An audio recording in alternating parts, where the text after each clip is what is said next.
Hi, it's Paris from EpicReviewGuys, and I'm here to follow up on my new cell phone. It's the Nexus 6P. For the most part, I'm really enjoying this phone. One of the big issues I was concerned about has turned out to not be a problem at all, but the other issue is much worse. EpicReviewGuys. I've been using the Nexus 6P as my daily phone now for over a week. I was using a ZTE Z Max before this.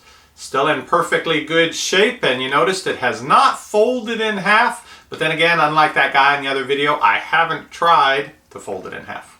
Yes, I did see that video of the man with the Nexus 6P who took it and with his bare hands, though I heard he is a bodybuilder, he did fold it in half, and yes, that does weigh on my mind when I have it in my front pocket and I get into the car and I'm thinking, exactly how much bending force can this phone withstand, but it's still perfectly straight, hasn't folded at all. I've had it in my front pocket. It's been sat on somewhat, left on the sofa and so forth. So I think it's a little tougher than you would think, despite the fact that there's a video out on YouTube of a man folding this phone in half with his hands. Though it's still in the back of my mind, I think I do baby this phone a little more than I did my ZTE Z Max, which I used for about a year, and other than a few scratches, stayed in really good shape. In my unboxing and setup video for the Nexus 6P, I did promise I would show some of how well it works with graphics, both in plain video, in games, as well as the sound quality, so let me do that first. Here's that original video that I talked about. I have the volume at about 75% here. I saw the Nexus 6P and I returned to my first love.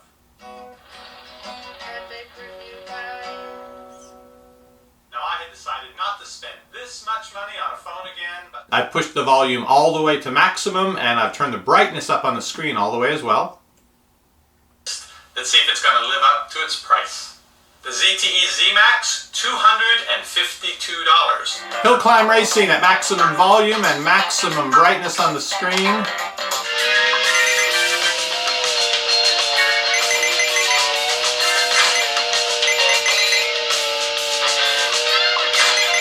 The screen on the phone has been very bright, very sharp, easy to look at. I've noticed it does the scaling a little differently than my older phone, and so some of the apps that I have, it doesn't make the font any larger, but because the screen is so sharp, I haven't had that hard of a time reading it even when it keeps it really tiny. The sound on speakerphone has been loud enough. I've had a speakerphone call while in the car driving on the highway, and I was able to hear the person. They were able to hear me. I was not holding the phone. It was sitting down in the cup holder in the minivan, so no issues with that volume. And then using it as a regular phone with the internal earpiece and microphone, people have told me I sound fine talking to them on the phone. Now, I've never cared for adaptive brightness on the phones before. It always makes it too dark for me, so I usually turn it off. But what I've noticed, and I think this is new in Android 6, is the adaptive brightness here.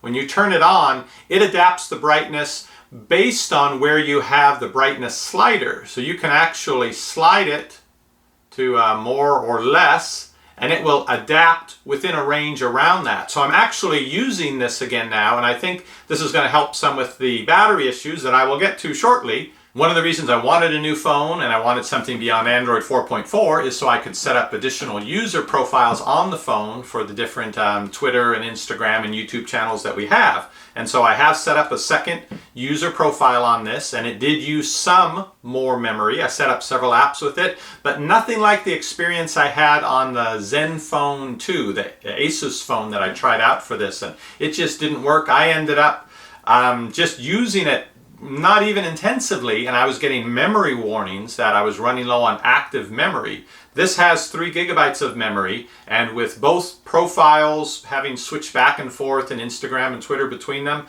I'm only using about 1.5 gigabytes, so still quite a bit of memory showing as free. The camera on the Nexus 6P is good. The pictures are very sharp. I have a few focus issues that have come up. I used to have them all the time with this, where when you get within a certain close range, you keep tapping on the screen and it will not focus, and you wait, and after a while it just decides to focus. So it's obviously capable of it, but it's hard to make it focus at 5-6 inches away. But I have a few objects here I will take some pictures of with this at maximum resolution, and I will record them with the 4K video that this phone is capable of, and I will insert that into the video right here.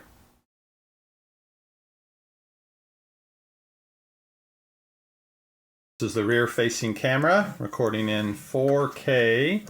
Not quite as high resolution 4K as my camera over there by the window, but it seems to do a pretty good job. It doesn't have the optical image stabilization, but the electronic one seems to do okay. It also has a feature where you can record at 240 frames per second, and I think that would probably give you some really interesting slow motion, and we'll try that in a future video.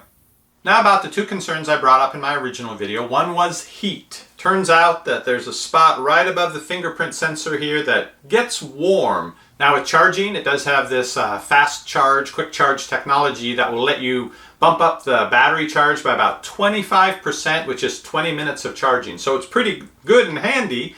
Then it does tend to warm up on the back a little bit, but again, you're not going to be doing that for hours on end. The other time it gets warm is when you're installing things. It seems to be when the memory and CPU are in use. Somewhere around here, it gets warm. Again, as I mentioned before, I hold it like this. My finger is pretty much right on the edge of that warm spot.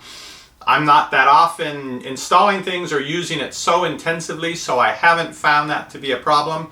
When I've played games like Hill Climb Racing, usually holding the phone like this, so I don't have my hand on that spot that gets warm anyway. So the heat issue, which I was worried about, turned out really to not be much of an issue. However, the battery life issue, which I was kind of worried about, turns out I should have been a little more worried about. Now this is strange because this phone has an enormous battery in terms of how much power it stores. 3,450 milliamp hours, I think. That is a big battery for a phone. That's a little more power than my ZTE Z Max had. And this phone, for the better part of the year that I used it, it would run 2 full days on a charge. And that's using pretty much the same apps that I have here. Now, this phone is so much faster than my old phone, and that may be part of it. I really don't know what to attribute it to, but I've had a couple days that I've nearly ran out of charge on this when it started out in the morning at 100%.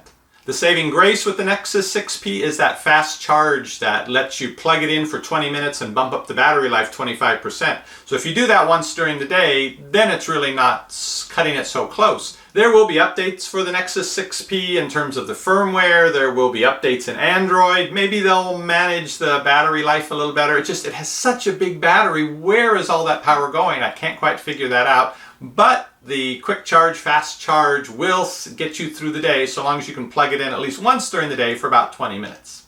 I recorded that video with this phone, some with the front-facing camera, some with the rear-facing camera. The rear-facing camera footage is in 4K. Some of the footage in that is also the Dashcam Pro footage. I think you'll know which one that is when you see it. I'll put a link to that video down below here, and also put that little eye pops up in case you'd like to see some more of what the camera can do from this phone. Nexus 6P, pretty good phone, couple flaws or things they still have to work out on it. If you have specific questions about the Nexus 6P, you can ask in the description box down below this video. I'll try to answer those if it's something I have experience with and can give you my first-hand impression about that. $500 phone, still have nightmares about that guy folding it in half with his hands. We'll see what happens over time regarding that. I'll be back with more videos soon. You can keep checking back for those, or you can click that subscribe button down below. See you on the next review. Shopping is easy when you know what to buy.